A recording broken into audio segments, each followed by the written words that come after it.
Doctor Ronald Rojas, ¿qué es un proceso judicial por deudas? Un proceso judicial por deudas, como acá tenemos varios ejemplos, es un proceso que el banco le va a hacer a un cliente cuando obviamente no puede pagar sus deudas. Pero hay algo importante acá.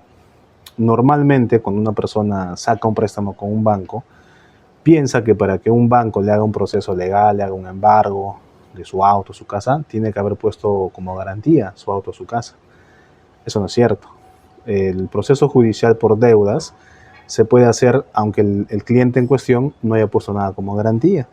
Basta que haya firmado un contrato, un pagaré, una letra de cambio, un título ejecutivo. Con eso el banco puede iniciar un proceso judicial de obligación de dar suma de dinero, así se llama el proceso.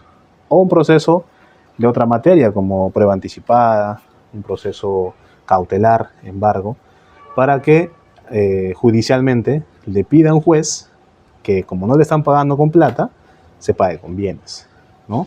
Este es un proceso judicial por deudas. En alguno de mis videos yo he dicho que el banco no puede embargar por sí solo. O sea, el banco no tiene el poder de embargar, tiene el derecho. Y precisamente para que ese derecho se materialice en la vida real, tiene que hacerlo ante un juez a través de un proceso judicial por deudas o lo que se llama proceso de obligación de dar suma de dinero. Doctor, ¿y cómo inicia un proceso judicial por no poder cancelar una deuda?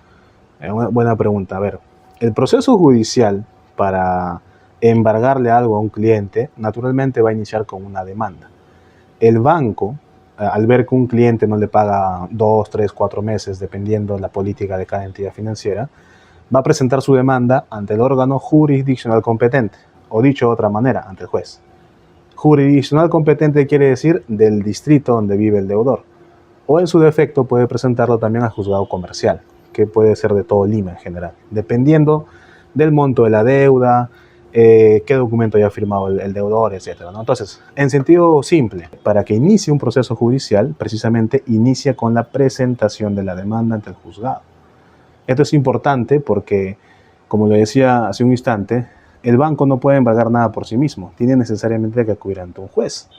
Y para acudir ante un juez lo hace a través de una demanda o a través de una medida cautelar, para que así inicie ese proceso para quitarle la casa, el auto al deudor. Doctor, ¿y qué documentos tiene que presentar el banco al juez para acreditar que hay una deuda?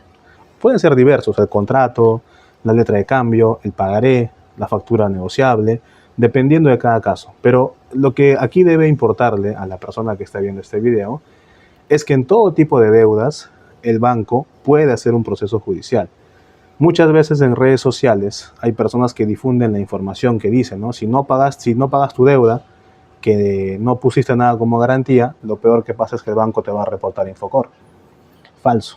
Por ejemplo, en deudas por tarjeta de crédito que una persona saca por el celular, aceptando los términos y condiciones de la aplicación del celular, el cliente en cuestión que aceptó la tarjeta por llamada, o el préstamo por llamada, o por la aplicación del celular, acepta los términos y condiciones. Entre esos términos y condiciones acepta un título valor, un título ejecutivo, que puede ser un pagaré, una letra de cambio a la vista, letra de cambio endosable, etc.